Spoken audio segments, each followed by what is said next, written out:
Nemrod. Une histoire de Sornac. Racontée par Clément Sanso. Épisode 26. La chambre rouge.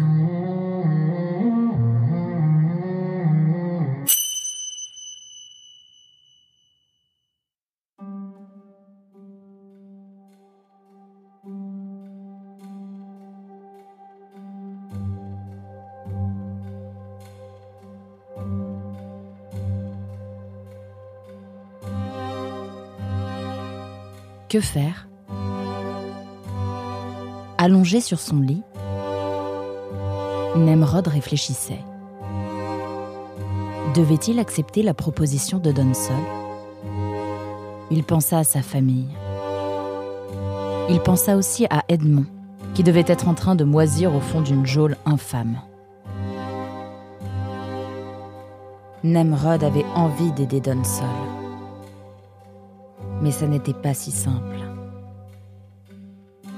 Il faudrait regagner la confiance des errants et retrouver Mirko dans cette forêt sans fin. Puis, il faudrait le convaincre de quitter les Verts pour retourner vivre une vie orange au sein de cette république qu'il détestait de tout son être. Enfin, il faudrait s'évader à nouveau. Avec Mirko, cette fois-ci.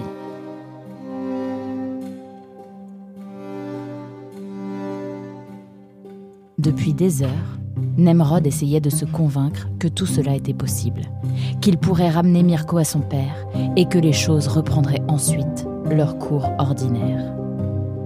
Si seulement tout pouvait redevenir comme avant, quand tout était clair, quand tout était simple. Si seulement. Nemrod connaissait bien ce sentiment. Il était déjà passé par là. Au fond de lui, il savait. Il savait que non, tout ne redeviendrait pas comme avant. Et il savait que Mirko ne déserterait jamais.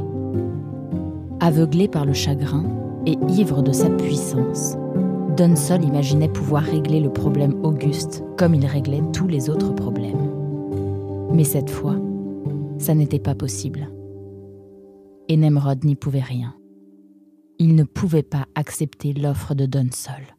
Il restait maintenant à le lui faire savoir. Nemrod respira profondément, se leva et se dirigea vers la porte. Il appuya sur la poignée. Mais rien ne bougea. Ah oui, la clé. Où ai-je donc bien pu la mettre ? Dans la poche de mon gilet ? Non. Ah oui, ça y est, je me souviens. Dans le tiroir de la table de nuit. Oui, c'est bon. Je perds la boule avec toutes ces histoires. Nemrod tourna la clé dans la serrure, puis appuya sur la poignée. Bah, j'ai la bonne clé pourtant. Non, mais si, ils m'ont enfermé. Tout à l'heure, alors qu'il remontait dans sa chambre, Nemrod avait remarqué une petite serrure au pied de la porte. Titi a dû mettre un tour de clé derrière moi. Nemrod se mit à taper sur la porte. « Ouvrez ! Ouvrez !» Personne. « Ouvrez, nom de nom !» Rien. Nemrod était prisonnier. Et s'il s'évadait par la fenêtre ? Il avait déjà entendu ces histoires où des prisonniers confectionnaient une sorte de corde avec leurs draps. La nuit, qui commençait à tomber, l'aiderait à couvrir sa fuite. C'était un coup à tenter. Nemrod était en train d'attacher ses draps quand il entendit le cliquetis d'une serrure. Paniqué, il cacha précipitamment ses draps sous le dessus de lit. C'était Donsol. « Entrez » dit Nemrod. « C'est fait » répondit Donsol. « Pupus » Hortense apparut dans l'embrasure de la porte. « Alors, vous avez pu réfléchir à ma proposition ?» demanda Donsol. « Oui. »« Et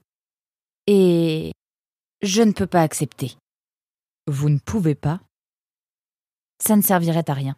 Ça ne marchera pas. » Le visage de Donsol s'assombrit d'un seul coup.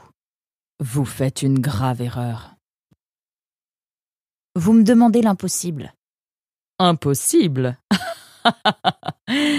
Ce mot ne fait pas partie de mon vocabulaire. Pourtant, ce mot existe. Il existe pour les gens comme vous. Les petits, les perdants, les vaincus de naissance. C'est parce que vous pensez que les choses sont impossibles que vous croupissez dans le jus de cette misérable existence. Mon existence n'a rien de misérable. Vous avez raison. Au vu de ce qui vous attend, votre petite vie soumise et laborieuse vous semblera un vrai conte de fées. Je comprends mieux pourquoi Mirko est parti. Auguste! Mon fils s'appelle Auguste! Auguste n'existe plus! Donsol leva sa canne et l'abattit sur la tête de Nemrod. Nemrod tituba. Au deuxième coup, il s'effondra carrément. Recroquevillé sur le plancher, Nemrod ne bougeait plus. Encore une fois, Donsol leva sa canne. « Papa! Stop! Arrête! Tu vas le tuer !» Hortense s'était jetée entre son père et Nemrod. Les coups cessèrent. Nemrod rouvrit les yeux. Elle était presque allongée sur lui. Il pouvait sentir la chaleur de son souffle et l'odeur de son parfum. Elle l'aida à se relever, puis elle lui apporta un verre d'eau et une serviette. Nemrod épongea le sang qui commençait à couler sur son front.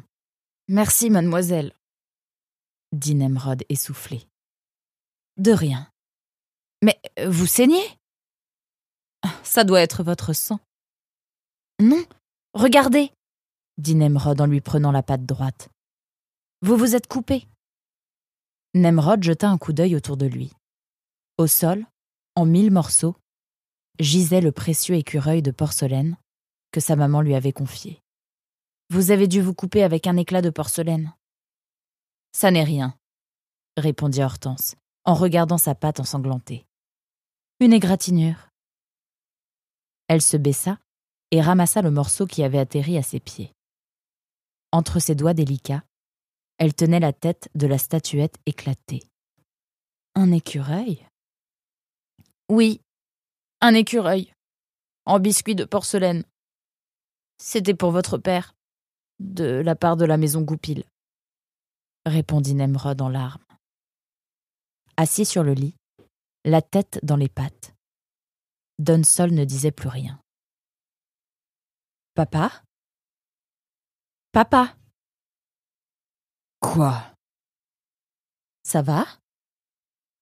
Donsol se releva lentement et se tourna vers Nemrod. « Eh bien, puisque vous avez pris votre décision, je suppose qu'il n'est plus nécessaire de poursuivre cette conversation. »« Je veux rentrer chez moi. »« Bien sûr. Je viens seulement de retrouver ma famille après. » « Vous croyez vraiment que je vais vous laisser rentrer bien tranquillement chez vous, alors que moi je dois vivre sans mon fils par votre faute ? » ?»« Ce n'est pas de ma faute. » »« Ça m'est égal. »« Mais je n'ai rien fait de mal. Laissez-moi rentrer. Aussi puissant que vous soyez, vous ne pouvez pas me garder prisonnier simplement parce que ça vous fait du bien de me faire du mal. Vous n'avez pas le droit. Tous les renards naissent et demeurent libres et orangent en droit. Je suis un citoyen, tout comme vous. Un honnête citoyen. »« Un honnête citoyen. Vraiment. Comment croyez-vous que les juges réagiront quand ils apprendront que vous avez aidé un déserteur ? » ?»« Un déserteur ? Mais qu'est-ce que vous racontez ? Je n'ai jamais aidé de déserteur. » »« Et l'agent Kofi, vous l'avez oublié ? » »« Quoi ? » ?»« Oui. Vous l'avez aidé à échapper à la police. Vous lui avez servi de guide et vous avez financé sa fuite. »« Mais je n'ai pas financé sa fuite. Il est parti avec ma bourse et je ne savais pas que c'était un déserteur. » »« Ce n'est pas ce que raconte l'aubergiste. Mais vous pourrez toujours essayer d'expliquer cela au juge. »« J'y compte bien. » Donsol eut un sourire de mépris. Il ne prenait même plus la peine de regarder Nemrod. Planté face à la fenêtre, appuyé sur sa canne, il regardait tomber la pluie.